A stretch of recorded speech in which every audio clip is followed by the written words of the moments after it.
You know, guys, I'm always talking about the divide between law enforcement and the communities they are supposed to serve.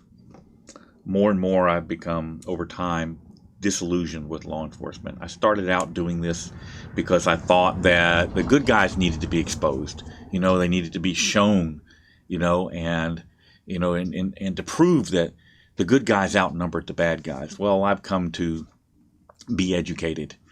The bad guys far outnumber the good guys, and the good guys are too afraid to stand up for what's right to really be good guys anymore.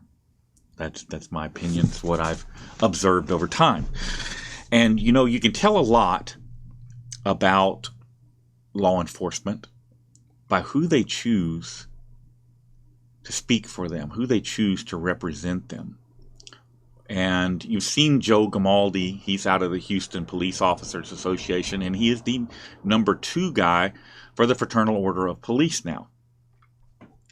And, you've seen his comments about he's targeting people who disagree with him, that openly speak out against police abuse and crooked cops. And if you do that, Joe Grimaldi's coming after you.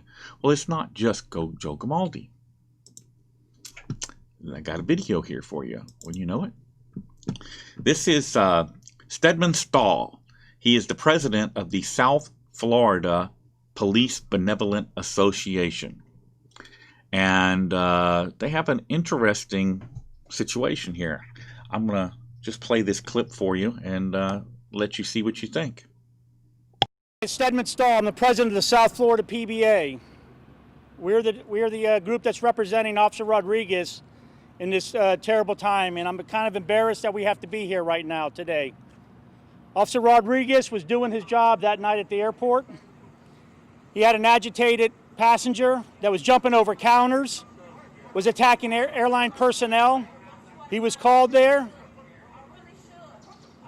He was belligerated by a young lady that took her mask off, was spitting in his face, talking in his face, getting in his face, and violating.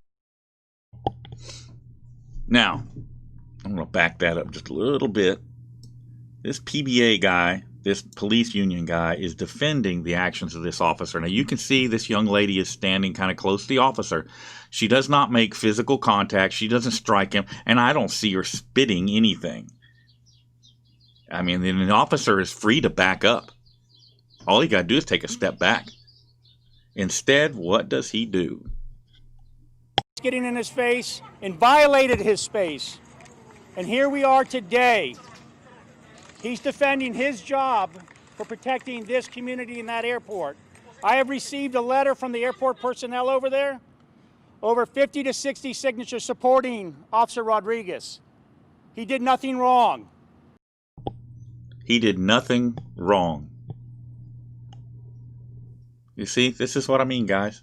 This is exactly what I'm talking about right here. He did nothing wrong. He stood there and was attacked by a lady. She hit him first. She spit in his face. The #1 cause of death right now in this country against law enforcement is COVID. COVID. And not one person has yet apologized. Now pay attention. I'm going to back this up just a hair. Pay attention. This woman doesn't hit him, and I don't see her spitting anything, but of course this is typical of, what crooked cops do. Oh, I feared for my life. Oh, the same old stuff. But here, let's see again. Has yet apologized to Officer Rodriguez. Not one person's apologized. And he's here today fighting for his job. Fighting for his job. That when a video comes out, within minutes he's relieved of duty. Within hours. He's told he's going to be terminated within hours before an investigation is even started. An investigation that was never started. They were already telling him they're going to fire him. Over 30 years he's dedicated his life to this department, to this community, and to the people of this community.